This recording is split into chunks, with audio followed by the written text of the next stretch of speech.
Hello दोस्तों। कैसे आप सभी? उम्मीद करते हैं बहुत अच्छे होंगे। अब हम लोग पढ़ने जा रहे हैं केमिस्ट्री को।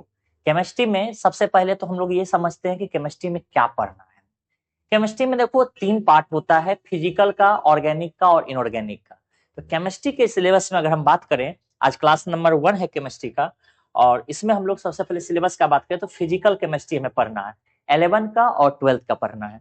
तो सबसे पहले some basic concepts of chemistry, फिर स्ट्रक्चर ऑफ एटम, फिर थर्मोडायनेमिक्स, फिर इक्विलिब्रियम, फिर रेडॉक्स रिएक्शंस, फिर सॉल्यूशन, फिर इलेक्ट्रोकेमिस्ट्री, केमिकल काइनेटिक्स और सरफेस केमिस्ट्री, जिसके अंदर सिर्फ कोलॉइड हमें पढ़ना है। तो इसमें 11th का जो टॉपिक है वो रेडॉक्स रिएक्शन तक ही है। सॉल्यूशन, इलेक्ट्रोकेमिस्ट्री, केमिकल काइनेटिक्स और सरफेस केमिस्ट्री, ये जो आपको पढ़ने हैं ये आपको 12th लेवल का पढ़ना है। यहाँ तक 11 है। ठीक। तो अब यहाँ पर सरफेस केमिस्ट्री में देखा जाए तो नीट ने तो नहीं, लेकिन ये आपके एनसीईआरटी न्यू वाले ने हटा दिया है सरफेस केमिस्ट्री को। बट नीट ने इससे क्वेश्चन पूछा है कोलॉइड से रिलेटेड। तो कोलॉइड यहाँ पर आपको रखना पड़ेगा। कोलॉइड आपको देखना है। ठीक है, इस कोलॉइड को हम लोग पढ़ेंगे। तो कोलॉइड को हमें पढ़ना है। और अगर बात करें इसके अलावे, फिजिकल केमिस्ट्री के अलावे, तो हम लोग बात करें इनऑर्गेनिक में। तो इनऑर्गेनिक में periodic classification of elements, chemical bonding, coordination compound, the D and F block elements, P block elements, salt analysis, ये पढ़ना है। अब इसमें क्या है ना कि पीरियोडिक क्लासिफिकेशन से लेकर केमिकल बॉन्डिंग तक यही दो चैप्टर ऐसे हैं जो 11 में है। बाकी ये चार चैप्टर आपके 12th के हैं। अच्छा, सॉल्ट एनालिसिस थोड़ा एक्स्ट्रा पढ़ाई हो जाएगी। आपको ये नहीं समझना है कि सॉल्ट एनालिसिस तो 12th में मैंने कभी देखा नहीं, तो ये कुछ एक्स्ट्रा है जो आपको देखना है। इसके अलावा हम बात करें तीसरा नंबर चैप्टर का, तो तीसरा नंबर केमिस्ट्री के पार्ट का जिसका नाम है ऑर्गेनिक केमिस्ट्री। बहुत मजेदार, बहुत खूबसूरत। तो ये जो आपका है ऑर्गेनिक केमिस्ट्री में, सबसे पहले आप 11 में देखोगे ऑर्गेनिक केमिस्ट्री में some basic principles and techniques, जिसके अंदर तीन मुख्यतः टॉपिक रहते हैं: नोमेनक्लेचर, आइसोमेरिज्म और जीओसी। जीओसी मतलब जनरल ऑर्गेनिक केमिस्ट्री। इसके बाद दूसरा है हाइड्रोकार्बन नाम का चैप्टर इसका। यहां तक आपका होता है 11। फिर halo alkane and hello Erin, alcohol, phenol and ether, aldehyde, ketone and carboxylic acid, amine और बायोमोलिक्यूल, ये पूरा आपका आता है 12th का। इसके अलावा भी कुछ और भी इसके अंदर एक आध टॉपिक मुझे लगता है कि होना चाहिए। अब बायोमोलिक्यूल के अलावे अगर देखा जाए तो प्यूरिफिकेशन वगैरह भी दिया हुआ है, जिसको कि हम लोग लास्ट में कर लेंगे, यहाँ पर लिस्ट में नहीं है। तो आप जब नोट बनाओगे अब केमिस्ट्री का, तो अभी से जो नोट बनेगा वो फिजिकल केमिस्ट्री का बनेगा। तो मैं आपको यही सलाह दूंगा, सिर्फ फिजिकल केमिस्ट्री का ही उसमें सिलेबस में लिखो। क्योंकि अगर आप ये सिलेबस में लिखोगे तो आपका समय बर्बाद हो रहा है, कॉपी भी भर रहा है बेफालतू का। तो आप फिजिकल केमिस्ट्री का ही सिर्फ सिलेबस लिखना। जब ऑर्गेनिक पढ़ाएंगे तो ऑर्गेनिक का लिखवा देंगे, और जब इनऑर्गेनिक पढ़ाएंगे तो इनऑर्गेनिक का लिखवा देंगे। तो अब फिजिकल केमिस्ट्री का ये पूरा सिलेबस है जो आपको नोट डाउन कर लेना है। और ये नोट डाउन करने के बाद अब हम लोग आगे की क्लास अभी देखते हैं। तो यहाँ पर मैं आपको जो अब पढ़ाने जा रहा हूँ वो फिजिकल केमिस्ट्री पढ़ाने जा रहा हूँ। तो फिजिकल केमिस्ट्री जो पढ़ाऊंगा, इसमें आप सबसे पहला टॉपिक तो यही देखेंगे कि केमिस्ट्री क्या है। केमिस्ट्री जो होता है एटम मॉलिक्यूल के स्ट्रक्चर के बारे में पढ़ते हैं, उसकी प्रॉपर्टी के बारे में पढ़ते हैं। केमिस्ट्री में हम लोग स्ट्रक्चर पढ़ते हैं किसका? एटम का, मॉलिक्यूल का। हम उसके स्ट्रक्चर के बारे में पढ़ते हैं, प्रॉपर्टी के बारे में पढ़ते हैं, इंट्रैक्शन के बारे में पढ़ते हैं, है ना। उसके प्रॉपर्टी को पढ़ते हैं, यानी उसका गुण धर्म को पढ़ते हैं। ये सब नॉर्मल बात है। लेकिन क्या है ना कि ये सबसे पहला चैप्टर जो हमारा some basic concept of chemistry है, उसमें इसकी चर्चा है। तो हमें तो बतानी पड़ेगी केमिस्ट्री के बारे में, क्योंकि नीट कहता है हम कहीं से भी पूछ सकते हैं भैया, हम कहीं से भी पूछ सकते हैं। तो हमें तो केमिस्ट्री बतानी पड़ेगी कि केमिस्ट्री क्या होता है। तो हमें थोड़ा सा बस केमिस्ट्री नीट के लिए बताना पड़ेगा कि केमिस्ट्री है क्या, क्योंकि ये जो एनसीईआरटी है उसमें इसकी चर्चा है। तो केमिस्ट्री जो है, केमिस्ट्री के विषय में अगर आपको पूछा जाए तो आप बताओगे केमिस्ट्री क्या होता है। केमिस्ट्री होता है स्ट्रक्चर और प्रॉपर्टी और इंट्रैक्शन और कंपोजिशन, इस सब की पढ़ाई होती है। किसके स्ट्रक्चर का, किसके कंपोजिशन का पढ़ाई होता है? ये किस, तो एटम का, है ना। इसमें इसमें इसमें एटम और मॉलिक्यूल, मॉलिक्यूल लिखते चलना है आप लोगों को, एक अच्छा सा नोट बना लेना। इसमें एटम और मॉलिक्यूल के composition composition structure structure structure composition, structure, properties. अब आपको लग रहा होगा कि अरे यार ये तो सर ने पढ़ा दिया, प्रॉपर्टीज, कंपोजिशन, स्ट्रक्चर, हम तो इसका हिंदी नहीं जान रहे। कंपोजिशन का मतलब होता है संगठन, लिखना चाहो तो लिख सकते हो। स्ट्रक्चर का मतलब क्या होता है? संरचना। और प्रॉपर्टीज का मतलब होता है गुण। तथा इंट्रैक्शन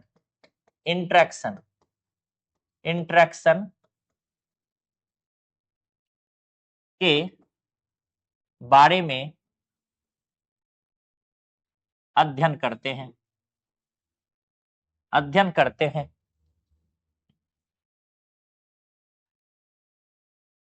ठीक है। और तो ये क्या है, इसमें हम लोग अध्ययन करते हैं, और ये एक साइंस का ब्रांच भी है। तो अगला बात ये भी हम इसमें कर सकते हैं, यह एक साइंस की ही शाखा है, ब्रांच है, साइंस की ही ब्रांच है ना। तो ये भी एक साइंस की ब्रांच है, जिसमें हम लोग किसके बारे में पढ़ते हैं? एटम और मॉलिक्यूल्स के कंपोजिशन के विषय में पढ़ते हैं, स्ट्रक्चर के विषय में पढ़ते हैं, और उसके गुणधर्मों के विषय में पढ़ते हैं। यानी कि कंपोजिशन मतलब वो किससे बना है, मतलब किस चीज से बना हुआ है ना। जैसे चावल जो है वो तो धान से ही निकला हुआ है, वो बात हमें समझ में आ रही है। लेकिन मैं अगर आपको कहूँ खिचड़ी किससे बना है, तो कहोगे चावल से बना हुआ है खिचड़ी, है ना, दाल से बना हुआ है खिचड़ी। मैं अगर आप कहूँ कि सब्जी किससे बना, आलू से बना हुआ है सर, गोभी से बना हुआ है, या फिर आलू की जगह आलू और मटर से बना हुआ है सर, आलू परवल से बना हुआ है, ऐसा कर सकते हो आप। तो वो जिससे बना है वो कंपोजिशन हो गया। स्ट्रक्चर का मतलब होता है उसकी संरचना, वो कैसा है संरचना देखने में, जिससे वो बना है। कार्बन से बना है, तो कार्बन कैसा होता है देखने में, और उसके गुण, आखिर वो कार्बन कैसा है वो तो समझ गए ना संरचना, पर उसका गुण क्या, मीठा है, तीखा है, काला है, उजला है, कैसा है, रंगीन है, जो भी है वो उसका गुण हुआ। और इंटरेक्शन का मतलब होता है कि वो किससे किससे रिएक्शंस कर सकता है ना, रिएक्शन कर सकता है। इंटरेक्शन का मतलब यही होता है वो रिएक्शन कर सकता है आपस में। तो रिएक्शन को हम लोग देखते हैं। तो यहाँ पर कंपोजिशन, स्ट्रक्चर, प्रॉपर्टीज और इंटरेक्शन के बारे में पढ़ते हैं, लेकिन किसका? एटम और मॉलिक्यूल का। यह भी एक साइंस का ही ब्रांच है। अच्छा, साइंस का अगर मैं बात करूं आपके सामने, तो साइंस का बहुत जगह इंपॉर्टेंस है, बहुत ही जगह। जैसे अगर हम साइंस का बात करें, आपके जो बुक में है, मैं वही बुक का ही चर्चा करूंगा, क्योंकि पढ़ाने का तो बहुत कुछ पढ़ा भी सकता था, बहुत कुछ छोड़ भी सकता हूं। लेकिन क्या है ना कि हम छोड़ नहीं सकते हैं। आपके नीट में कहा गया है कि हम तो एनसीईआरटी से भैया पूछेंगे, इंपोर्टेंस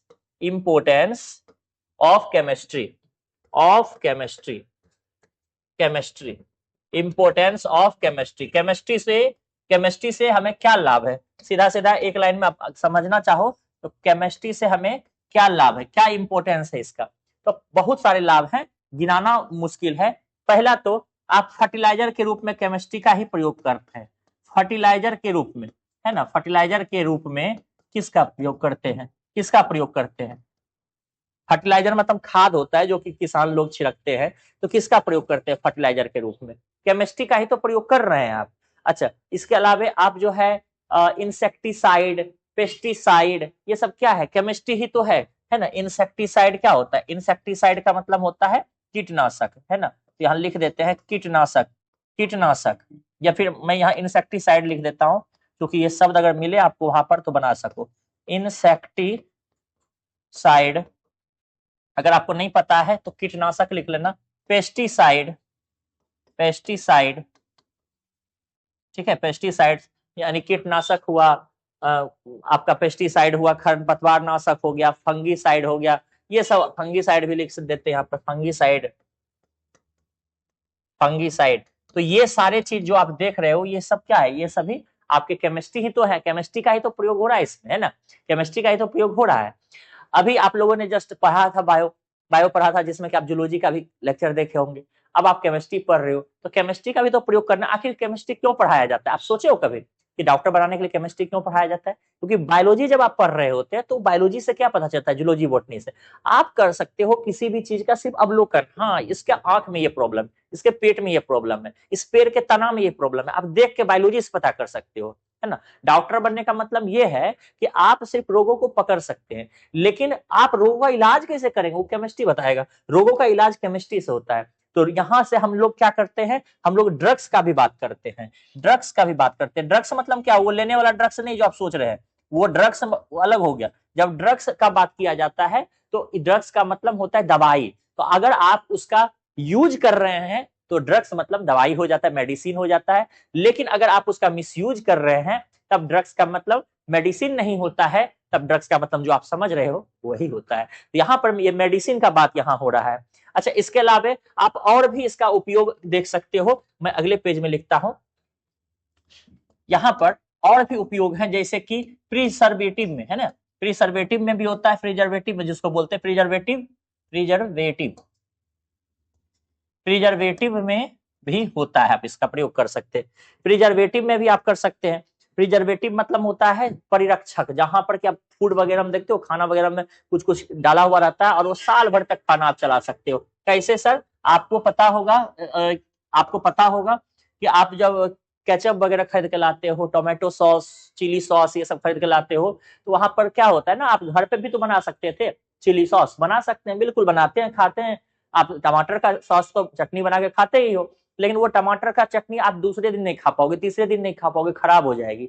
खूब वो आप फ्रिज में रख के 2-4 दिन खा लेंगे, उसके बाद खराब हो जाएगी। इसका मतलब प्रिजर्वेटिव क्या है? प्रिजर्वेटिव उस फूड में मिलने के बाद उसको साल भर जीवित रख लिया, यही तो प्रिजर्वेटिव का काम था। तो प्रिजर्वेटिव क्या होता है आप समझ पा रहे होंगे। इसके अलावा आप पॉलीमर के रूप में भी इसका उपयोग करते हैं।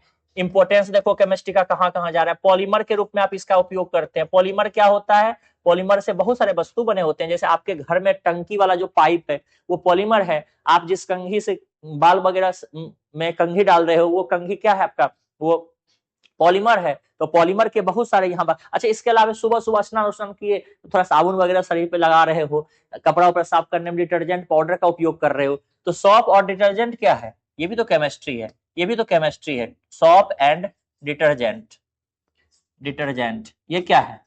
ये भी तो केमिस्ट्री है ना, ये भी केमिस्ट्री है। तो आपको मैंने ये बताया कि केमिस्ट्री का उपयोग कहाँ कहाँ होता है, उपयोग कहाँ कहाँ होता है केमिस्ट्री का, ये मैंने अभी तक मैं आपको समझाया है। ठीक है, अब यहाँ पॉलीमर का तो एग्जाम्पल बहुत सारा हो सकता है, जैसे मैं यहाँ लिख देता हूँ थोड़ा सा एग्जाम्पल के रूप में। पॉलीथीन, पॉलीथीन, पॉलीथीन, है ना, पॉलीथीन एग्जाम्पल हो गया। तो ये आपका केमिस्ट्री का उपयोग है। अच्छा, केमिस्ट्री का हेल्थ में भी उपयोग है क्या? बिल्कुल, आपके बुक में ही दिया हुआ है। हम क्या बताएंगे, आपके बुक में ही इसका उपयोग दिया हुआ है। देखो मैं यहाँ पर लिखता हूं, अब यहाँ पर मैंने लिख दिया, मान लो कि examples of, examples, examples of किसका? एग्जाम्पल्स ऑफ नहीं, एग्जाम्पल्स फॉर कर देते हैं यहाँ पर। एग्जाम्पल्स फॉर किसके लिए? वेल्थ के लिए, वेल्थ, वेल्थ केयर के लिए, है ना, मतलब कि हमारे स्वास्थ्य के, वेल्थ नहीं हेल्थ लिखना था, वेल्थ पर ध्यान चला गया मेरा, वेल्थ मतलब तो पैसा का बात हो गया। तो हेल्थ के लिए, हेल्थ के लिए मुझे देखना था, हेल्थ केयर के लिए, जो हमारा हेल्थ है वो सही रहे, जो हमारा स्वास्थ्य है वो सही रहे, उसके क्या क्या एग्जाम्पल्स निकल के आते हैं केमिस्ट्री में। केमिस्ट्री में एग्जाम्पल्स जो होंगे हेल्थ के लिए, हेल्थ के लिए। अब ये नहीं कहना कि सर मैंने पैसा सोचते रहते हैं हमेशा, एग्जाम पैसा सोचते तो यहाँ पर हम यूट्यूब पे नहीं आते। Examples for health care, examples for health care. तो हेल्थ केयर जो है, हेल्थ केयर के लिए एग्जाम्पल जो है आपका, एग्जाम्पल जो है वो आपको यहाँ बताने जा रहे हैं। तो आपके बुक ने जो कहा है वो मैं बताता हूँ।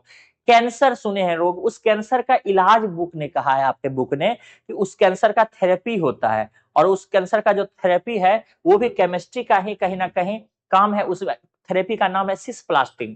क्या नाम है? सिस्प्लाटिन। सिस्प्लाटिन जो है ये केमिस्ट्री ने बताया। बताइए, ये सिस्प्लाटिन जो है कैंसर का थेरेपी है, सिस्प्लाटिन, सिस्प्लाटिन नामक, नामक cancer therapy, cancer therapy, therapy बताइए।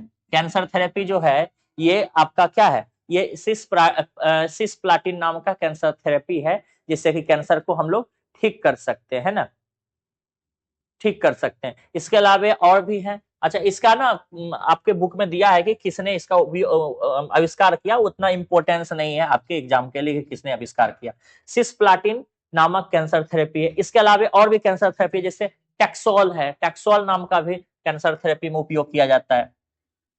टैक्सोल, टैक्सोल नामक जो है ये भी आपका क्या है, कैंसर थेरेपी है, कैंसर थेरेपी है, कैंसर थेरेपी है, ठीक है, कैंसर थेरेपी है। इसी प्रकार से आपके बुक में और भी बहुत बहुत चीजों को डाला गया है। जैसे तीसरा बात करें अगर हम, तो तीसरा है एजीटी। एजीटी को शॉर्ट रूप में हम तो एजीटी बोल देते हैं, पूरा बोला जाता है एजिडोथाइमिडीन। ये एड्स ट्रीटमेंट में आता है, एजिडोथाइमिडीन, है ना, एजिडोथाइमिडीन, यही बोला गया है इसको, एजीटी, AZT, इसको क्या बोलते हैं, एजिडोथाइमिडीन, थाइमिडीन, ठीक है, थाइमिडीन, ये इसको कहा जाता है। और इसका हम लोग उपयोग कहाँ करते हैं, का यूज कहाँ होता है, एड्स ट्रीटमेंट में,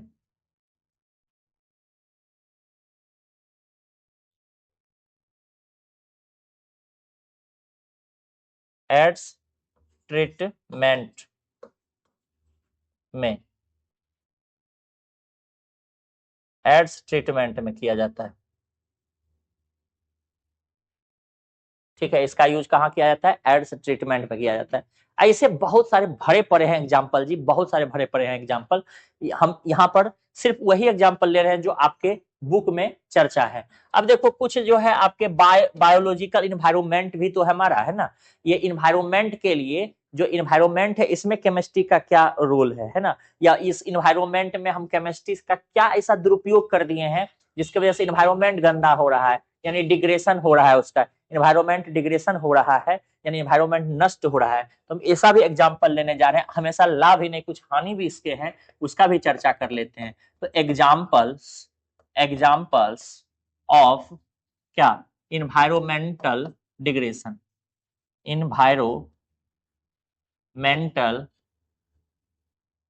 डिग्रेशन, डिग्रेशन, है ना, इन्वायरमेंटल डिग्रेशन भी तो हो रहा है, इन्वायरमेंटल डिग्रेशन हो रहा है, इसके भी एग्जांपल्स को कुछ बहुत देख लेते हैं कि ऐसा क्या हम लोगों ने उत्पाद मचाया हुआ है कि यहाँ पर बायो से निर्मित इन्वायरमेंट जो है उसको भी हम लोग क्या किए हैं, नष्ट कर दिए हैं, केमिस्ट्री के ही कारण हुआ है ये भी। तो यहाँ भी केमिस्ट्री का इंपोर्टेंस, केमिस्ट्री के कारण हुआ मतलब केमिस्ट्री का ही इंपोर्टेंस है, ये कहना हुआ मेरा। जैसे कि यहाँ पर क्लोरोफ्लोरोकार्बन आपने सुना होगा, CFC जिसको बोलते हैं, तो CFC के कारण क्या हो रहा है, ओजोन का डिप्लेशन हो रहा है। तो CFC जिसको कहते हो क्लोरोफ्लोरोकार्बन के कारण, इसको क्लोरोफ्लोरोकार्बन कहते हैं। अगर आपको नहीं पता है तो आप पूरा लिख लेना, क्लोरोफ्लोरोकार्बन के कारण, के कारण ओजोन में क्षय हो रहा है, ओजोन के परत में, तो ओजोन डिप्लेशन हो रहा है, ओजोन डिप्लेशन हो रहा है, डिप्लेशन हो रहा है ना, ओजोन डिप्लेशन हो रहा है। ये ओजोन का जो डिप्लेशन हो रहा है, आप इससे क्या समझ पा रहे हैं, ओजोन का डिप्लेशन जो हो रहा है, एक मिनट यहाँ पर स्पेलिंग मिस्टेक हो गया, ओजोन डिप्लेशन, डिप्लेशन, हाँ, ओजोन का जो डिप्लेशन हो रहा है, इसे आप क्या समझ पा रहे हैं कि हम लोग नहीं कर रहे हैं, अपने आप हो रहा है, नहीं जी, हम लोग उपयोग कर लिए हैं बहुत ज्यादा केमिस्ट्री का, कुछ ज्यादा विद्वान बन गए हैं, कुछ ज्यादा हम लोग केमिस्ट्री का उपयोग करके ऐसे ऐसे चीजों का आविष्कार कर दिए जिससे ओजोन में छिद्र होने लगा, इन्वायरमेंट को हम दूषित कर दिए हैं। यही सोच लीजिए कि इन्वायरमेंट हमसे तबाह है, हमसे तबाह है। इसके अलावा कुछ गलतियां हमने यहाँ भी किया हुआ है, कहाँ पे, पेट्रोल को निकाल निकाल के इन्वायरमेंट को गंदा कर रहे हैं, है ना, पेट्रोल को हम लोग निकाल दिए हैं, कहाँ, धरती के नीचे से। हम लोग सिर्फ पेट्रोल से ही नहीं कर रहे हैं, हम लोग और भी बहुत कुछ किए हैं, पॉलीथीन बना दिए हैं, इस पॉलीथीन से भी तो हमें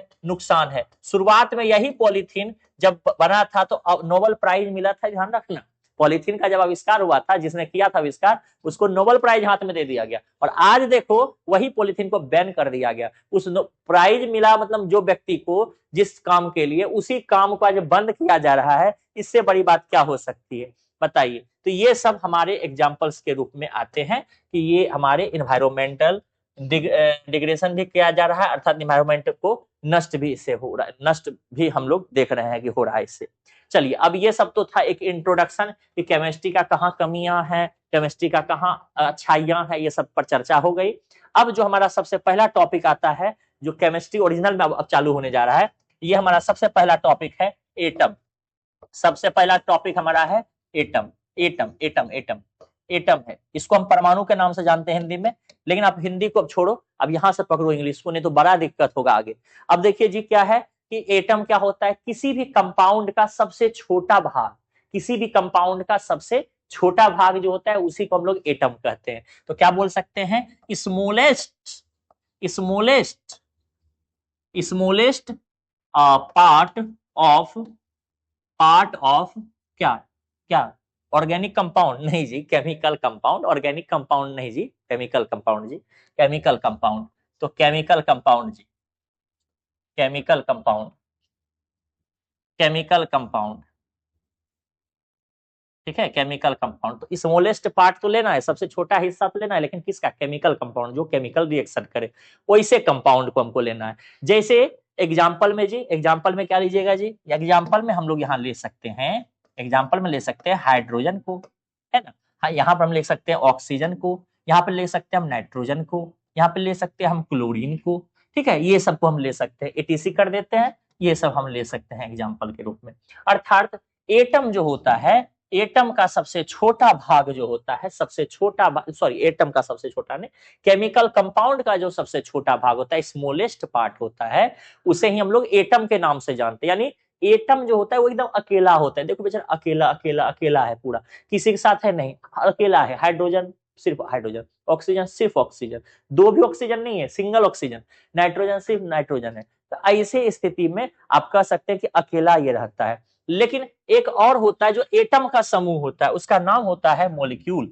एटम का समूह होता है, उसका नाम क्या होता है, मॉलिक्यूल होता है।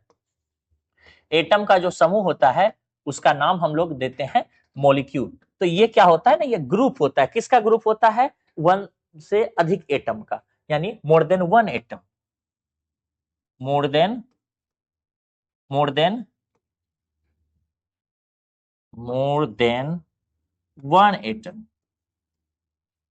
मतलब एक से अधिक एटम का समूह होता है, एक से अधिक एटम का ये समूह होता है, मोर देन वन एटम, एक से अधिक एटम का समूह। एक से अधिक एटम कैसे हो, हाइड्रोजन है, ऑक्सीजन है, ये सबको अगर आप जमा कर रहे हैं तो एक से अधिक एटम का समूह हो जाता है। जैसे सर जी, जैसे एग्जाम्पल के रूप में ले रहे हैं, एग्जाम्पल के रूप में ले रहे हैं, यहाँ O2 हो गया, ठीक है, यहाँ पे H2 हो गया, यहाँ पे Cl2 हो गया, यहाँ पे S8 हो गया, है ना, यहाँ पे P4 हो गया, ये क्या हो गया, यहाँ पे दो ऑक्सीजन आ गया, चार, दो ऑक्सीजन, दो हाइड्रोजन आ गया, दो क्लोरीन आ गया, आठ गो यहाँ पे सल्फर आ गया, चार गो फास्फोरस आ गया। क्या देख रहे हो, एक से अधिक है ना, इसी को हम एटम का समूह कहेंगे और इस एटम के समूह को मॉलिक्यूल कहेंगे। सिर्फ यही नहीं है, अभी यहाँ भी देखिए H2O, H2O क्या, ये भी तो एटम का समूह हो गया। SO4, SO4 ये क्या हुआ, ये भी तो SO4 ने SO2 लिख देते हैं, SO2 ये भी तो एटम का समूह हो गया। H2SO4 ये भी तो एक एटम का समूह हो गया। HNO3 ये भी तो एक एटम का समूह हो गया। तो एटम का ये सब समूह है। लेकिन आप गौर किए होंगे, ऊपर वाला जो एटम का समूह है, ऊपर वाला जो एटम का समूह है, ऊपर वाला जो एटम का समूह है ना, ऊपर वाला जो एटम का समूह है, इस वाले समूह में देखेंगे तो सब अपने ही लोगों के साथ बैठा हुआ है, और यहाँ पे देखोगे तो दूसरे के साथ बैठ गया है। जैसे यहाँ पर हाइड्रोजन ने क्या किया, दो हाइड्रोजन ने एक ऑक्सीजन को पकड़ लिया, यहाँ सल्फर ने दो ऑक्सीजन को पकड़ लिया, यहाँ दो हाइड्रोजन एक सल्फर चार ऑक्सीजन बैठा हुआ है, यहाँ पे एक हाइड्रोजन एक नाइट्रोजन तीन ऑक्सीजन बैठा हुआ है। इस आधार पे अब मॉलिक्यूल के भी दो पार्ट हो जाएंगे, इसको हम कहेंगे होमो मॉलिक्यूल। होमो, अब होमो मॉलिक्यूल क्या हो गया सर, होमो मॉलिक्यूल क्या हो जाएगा, होमो मॉलिक्यूल हो जाएगा जिसमें एक ही प्रकार का होगा। तो होमो मॉलिक्यूल, होमो एटॉमिक मॉलिक्यूल, क्या नाम देंगे, होमो एटॉमिक एटॉमिक मॉलिक्यूल, होमो एटॉमिक मॉलिक्यूल, होमो एटॉमिक मॉलिक्यूल हम इसको बोलते हैं। जबकि हम इसको क्या बोल सकते हैं, इसको हम लोग बोल सकते हैं, इसको हम लोग क्या बोल सकते हैं, इसको हम लोग बोल सकते हैं hetero atomic molecule, hetero atomic molecule, atomic molecule, hetero atomic molecule, hetero atomic molecule, मतलब इसमें एक से अधिक प्रकार के एटम पाए जाते हैं, इसीलिए हेट्रो एटॉमिक मॉलिक्यूल। तो इसके कुल मिलाकर कितने टाइप्स हो गए, टू टाइप्स, टू टाइप्स, होमो एटॉमिक, होमो एटॉमिक, ठीक है, होमो एटॉमिक, इसको क्या बोलेंगे, hetero atomic, hetero atomic, hetero atomic, ठीक है, ये हेट्रो एटॉमिक हो गया, वो होमो एटॉमिक हो गया। तो दो प्रकार के मॉलिक्यूल हमारे यहाँ पे निकल के आते हैं, एक होमो एटॉमिक मॉलिक्यूल कहलाते हैं, एक हमारे पास हेट्रो एटॉमिक मॉलिक्यूल कहलाते हैं। ठीक है, अब यहाँ पर हम बात करेंगे इससे आगे भी मॉलिक्यूल का, लेकिन थोड़ा सा बात कर लेते हैं एक छोटा सा टॉपिक जिसका नाम है एटॉमिसिटी। क्या नाम है? एटॉमिसिटी। एटॉमिसिटी का मतलब क्या होता है? देखिए जी, अगर मैं बात करूं आपको एटॉमिसिटी का, किसका? एटॉमिसिटी, एटॉमिसिटी का कहूंगा कितने एटॉमिसिटी हैं, तो आप बोलिएगा अच्छा एटॉमिसिटी पूछ रहे हैं तुम, अच्छा रुको रुको बताते हैं तुमको एटम चाहिए ना, एटम की संख्या बता देते हैं, number of atom, number of atom, number of atom यानी एटम्स की संख्या कितनी है ये बतलाना ही एटॉमिसिटी होता है। जैसे सर एक एग्जांपल चाहिए, एक एग्जांपल, बस एक एग्जांपल लेंगे। अब एक एग्जांपल लेते हैं, एटम की संख्या अगर बतलानी है तो एक एग्जांपल लेते हैं, जैसे कि मान लो H2SO4, मान लो H2SO4 है, ठीक है, एक एग्जांपल, पहला एग्जांपल लिए H2SO4, H2SO4। अब इसमें पूछ रहा है कि बताइए जी एटोमिसिटी, एटोमिसिटी, एटोमिसिटी आपको बताना है हाइड्रोजन का, ठीक है, इसमें हाइड्रोजन है वो बताना है। अच्छा इसमें और क्या बताना है? एटोमिसिटी आपको बताना है, किसका? एटोमिसिटी आपको बताना है सल्फर का। आप मेरे साथ करते चलना है आप लोगों को, एटोमिसिटी आपको बताना है, एटोमिसिटी आपको बताना है किसका?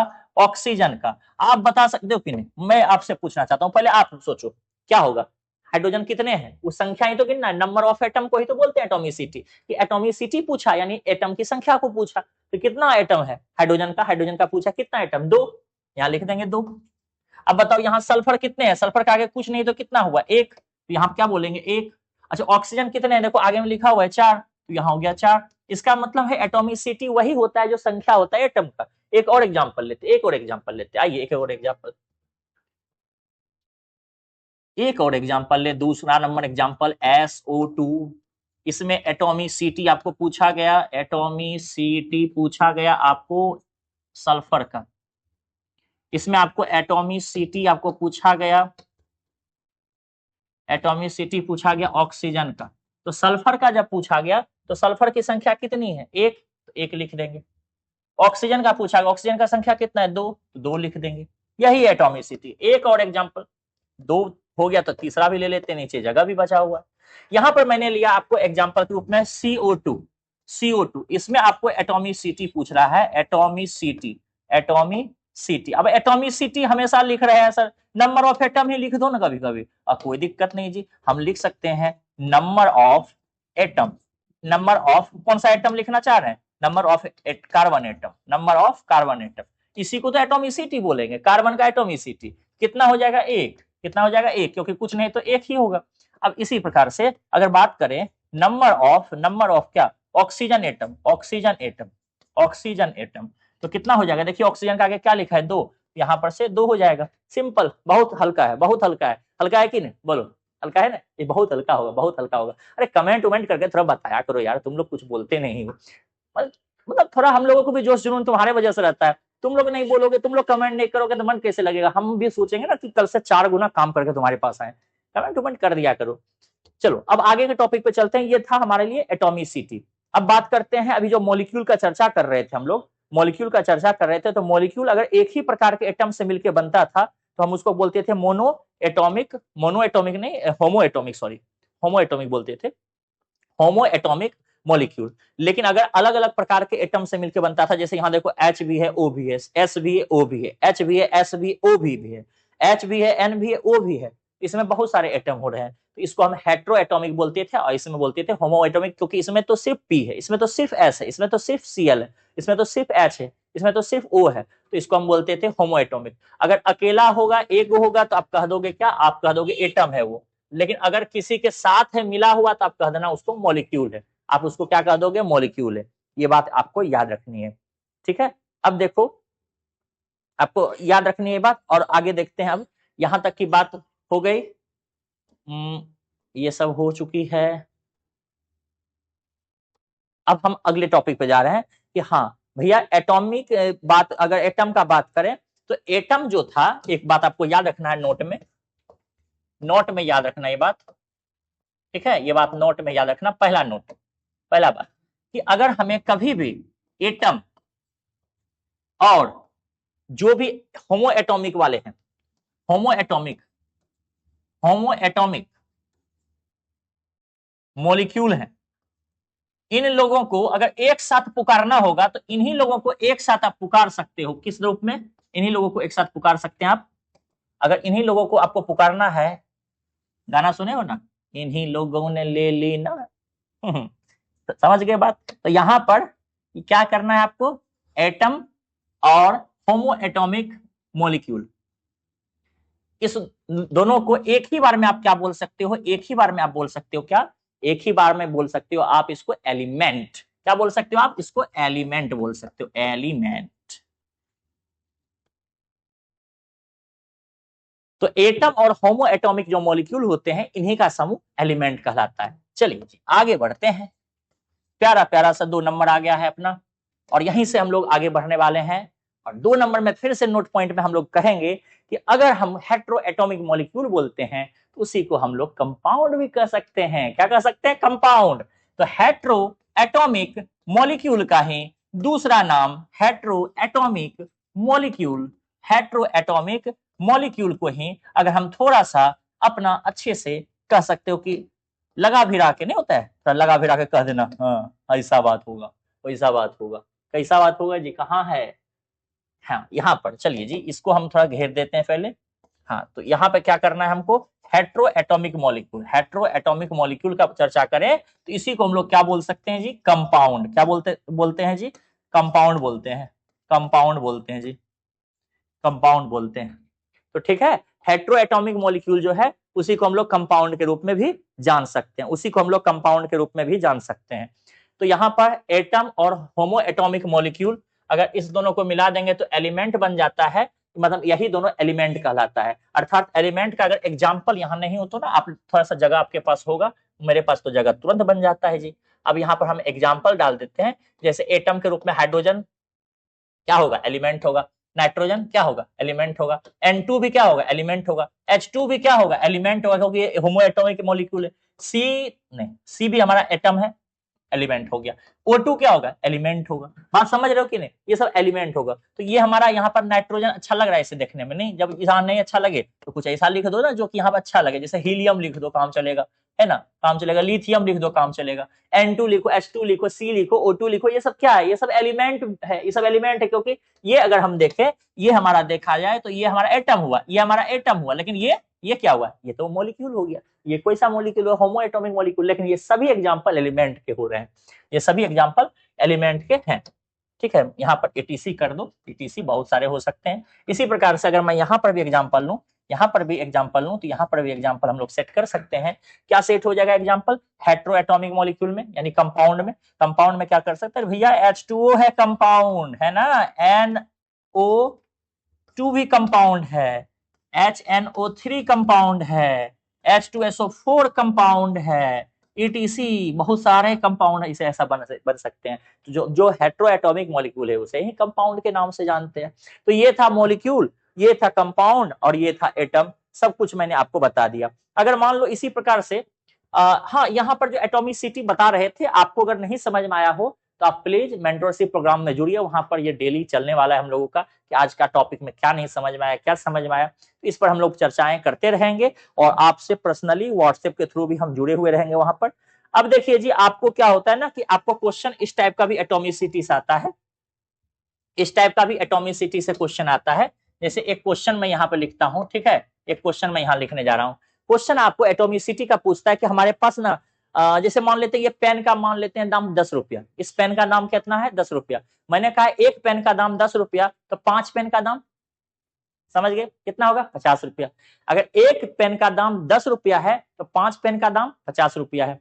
तो चलिए जी, अगर मैं आपको ये बोल दूं, अगर मैं आपको ये बोल दूं, बताना तो, इन 20 मॉलिक्यूल, इन 20 मॉलिक्यूल, अच्छा 20 मॉलिक्यूल यहां लेने जा रहे हैं, लेकिन किसका लेने जा रहे हैं? देख लीजिए, इन 20 molecule, in 20 molecule of C6H12O6, ठीक है, ये 20 मॉलिक्यूल है, ये इतने मॉलिक्यूल है, तो ये इतने मॉलिक्यूल में, ठीक है, C6H12O6 के 20 मॉलिक्यूल में आपको बताना है, आपको बताना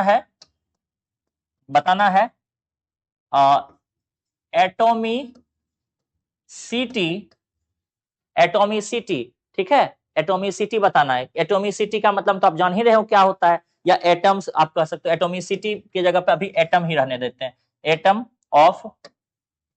ऑफ कार्बन इक्वल टू कितना होगा बताना है आपको। अच्छा, इसके अलावा आपको क्या बताना है, एटम ऑफ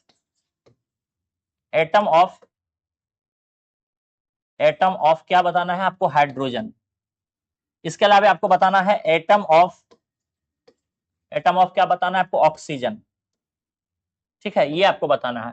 अब बताइए, कार्बन का एटम आपको बताना है कितना है, हाइड्रोजन का एटम बताना है कितना है, ऑक्सीजन का एटम बताना है कितना है। तो कैसे बताएंगे जी, कार्बन का एटम तो हम जान रहे हैं 6 है, कितना है 6 है, लेकिन आपको 6 से मतलब नहीं होना चाहिए, आपको 20 मॉलिक्यूल में रखना। एक पेन का दाम 10 रुपया, तो 5 का कितना होगा भैया, 5 से गुना करा जाता है, 10 में 5 से गुना करो तो 20 में कितना होगा, 6 गुना 20 करना है, और क्या 6 गुना 20 करना है, बाकी आपको आंसर पता है, आप करते रहो। 12 गो हाइड्रोजन है, 12 गो हाइड्रोजन है, तो अगर एक गो में 12 गो है तो 20 गो में कितना होगा, तो 12 गुना 20, 12 गुना 20, कोई दिक्कत नहीं, सिंपल सा मैथ है यार, बचपन में जानते थे ये सब। ऑक्सीजन, ऑक्सीजन कितना है, ऑक्सीजन 6 है, 6 है, हम जानते हैं एक गो में 6 तो 20 गो में, ये तो एक ठो में ना है, ये तो एक ठो में है, एक ठो में 6 है, एक ठो में 6 है। अगर हम 20 गो का बात करें तो 20 से गुना कर देंगे, और क्या 20 से हमको गुना करना पड़ेगा, और कुछ नहीं। ठीक है, तो सिंपल सा ये पूरा मैथ है, कोई खास चीज नहीं है। मैं एक दो और एग्जांपल लेता हूं, लेकिन आप एक चीज यहां पर देखें, एक हमारे पास यहाँ सूत्र निकल के आ रहा है, यहां से एक सूत्र निकल के आ रहा है कि भैया अगर हमको यहाँ पे मॉलिक्यूल दिया हुआ था, मॉलिक्यूल की संख्या, तो एटम की संख्या पर हम जा सकते हैं गुना करके। आइए जी, किससे गुना किया, ये गुना किससे हो रहा है, ये मॉलिक्यूल की संख्या से है तो गुना हो रहा है, लेकिन मॉलिक्यूल की संख्या में गुना किससे होगा, ये मॉलिक्यूल की संख्या में किससे गुना कर रहे हैं, ये तो मॉलिक्यूल की संख्या है, ये तो मॉलिक्यूल की संख्या है, इसमें किससे गुना हुआ, एटॉमिसिटी से, एटॉमिसिटी से।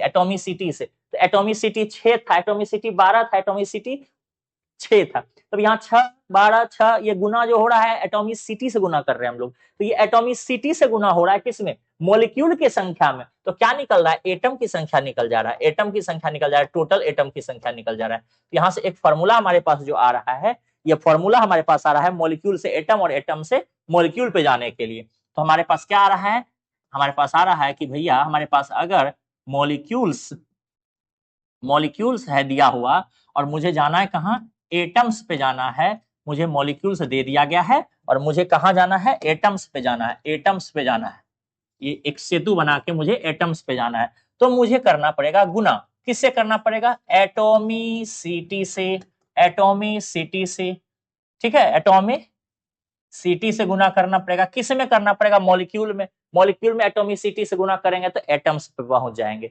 अगर यही बात करूं कि मुझे एटम्स से मॉलिक्यूल पे जाना है, तब तो मुझे भाग उल्टा करना पड़ेगा, तब मुझे भाग देना पड़ेगा, किस में, एटम्स में, एटम्स में भाग देना पड़ेगा और मॉलिक्यूल पे लौट के चले आएंगे, तो यहाँ पे भाग होगा क्या, एटॉमिसिटी से, एटॉमिसिटी से।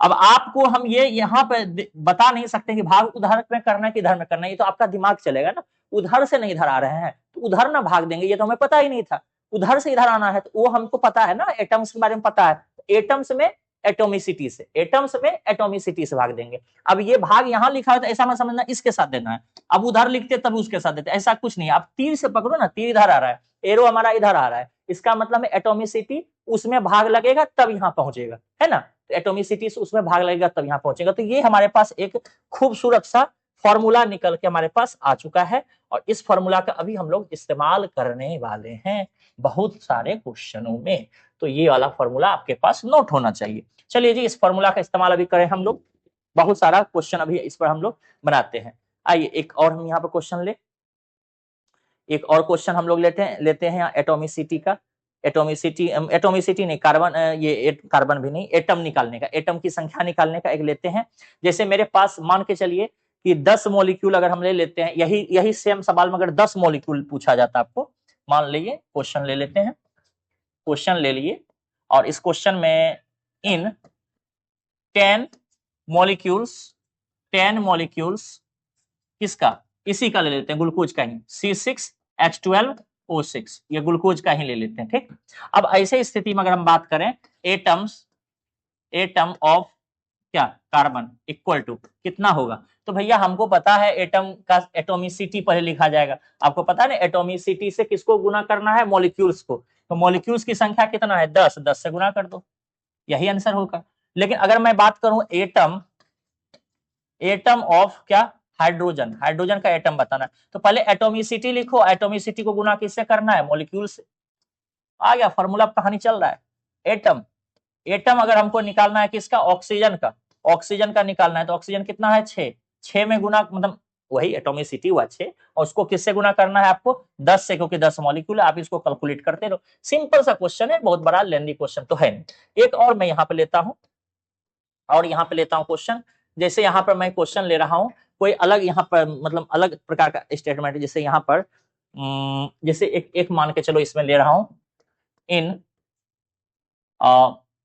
40 molecules 40 molecules of CO2 है ना, CO2 में अगर 40 मॉलिक्यूल्स है तो उसके अंदर एटम, एटम का संख्या आपको पूछा जा सकता है, जैसे कि एटम ऑफ कार्बन कितना होगा। अब देखो यहाँ पर ऐसा है ना, तो आपको इसका यूज होगा केमिस्ट्री के अंदर, इसका मतलब ये नहीं कि हाँ ये पढ़ाई किए ना, ये पढ़ाई किया और ये अब यही आने वाला है, बिल्कुल नहीं, ये इसका यूज करेंगे, तो इसको भरपूर मात्रा में घर पे बैठ के बनाना है।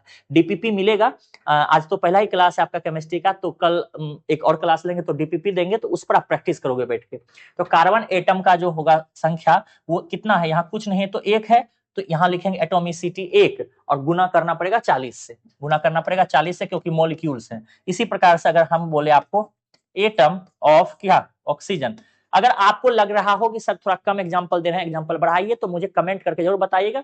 मुझे नहीं लगता कि इससे ज्यादा एग्जांपल मुझे बढ़ाना चाहिए, क्योंकि नोट नहीं भर के जाना है एग्जाम में, हमें कॉन्सेप्ट लेके दिमाग में जाना है, क्योंकि एग्जाम में जब जाइएगा तो यही चीज आप डीपीपी पे जब बनाएंगे, प्रैक्टिस पेपर पे बनाइएगा, बहुत सारा चीज आपको करने के लिए, उस पर जब बनाते हैं तो फिर वहां पर आप एग्जाम में परफॉर्मेंस दिखाते हैं। तो अब यहाँ ऑक्सीजन का कितना संख्या है 2, तो एटोमिसिटी 2 हो गया, और मॉलिक्यूल की संख्या कितनी है 40, तो 40 से यहाँ पे गुना कर देंगे, 40 से गुना कर देंगे, यही तरीका है, हो जाएगा। सिंपल लग रहा है, बहुत आसान लग रहा है, बहुत कुल कुल लग रहा होगा, कुछ है नहीं। लेकिन अगर मैं इस समय अभी आपको ना मॉलिक्यूल की संख्या दे देता, तब मॉलिक्यूल की संख्या ही पूछ लेता, तब क्या होता, जैसे कि मैं आपको पूछ लूं, यहाँ पर मैं आपको पूछ लूं, इस बार क्वेश्चन चेंज कर रहा हूं, यहाँ चेंज कर रहा हूं, मैंने लिखा in dot dot dot molecules, अब मॉलिक्यूल्स का संख्या ही नहीं मैंने दिया, मॉलिक्यूल्स ऑफ, और मैं आपको दे दिया यहाँ पर चलो मैं दे देता हूं यहाँ पर C6H12O6, ठीक है, इसके कितने मॉलिक्यूल्स होंगे, इसके कितने मॉलिक्यूल्स होंगे जिसके पास की हैज 440, चलो 440, तो 440 हमारे पास क्या होने चाहिए, एटम्स होने चाहिए, एटम्स होने चाहिए किसके, हाइड्रोजन के, ठीक है, हाइड्रोजन के जो एटम्स होंगे वो 440 होने चाहिए किसके पास, C6H12O6 के मॉलिक्यूल के पास कितने होना चाहिए, तो हमें तो पता है भैया मॉलिक्यूल्स पे जाना है तो एटम में भाग देना है, तो एटम कितना है 440, और इसमें भाग देना है किससे, एटोमिसिटी से, तो हाइड्रोजन कितना है 12 से भाग दीजिए, यही हमारा आंसर हो गया। कैसे पता चला असल, तो यहाँ पता चलेगा ऐसे जी, पता चलेगा इस फॉर्मूला से, फॉर्मूला में क्या था, अगर हमें एटम से मॉलिक्यूल में आना है तो एटम में पहले एटोमिसिटी से भाग दीजिए, भाग देना है, और जब भाग दे देंगे, डिवाइड कर देंगे, तो मॉलिक्यूल्स पे पहुंच जाएंगे आप लोग। तो अभी देखिए आप किसे मॉलिक्यूल से पहुंचे, बहुत आराम से मॉलिक्यूल्स पे पहुंचा जा सकता है। ऐसा ही एक एग्जांपल और लेते हैं हम आपके सामने भी, जैसे मान के चलिए एक एग्जांपल और मान के चलिए कि in dot dot dot dot dot molecules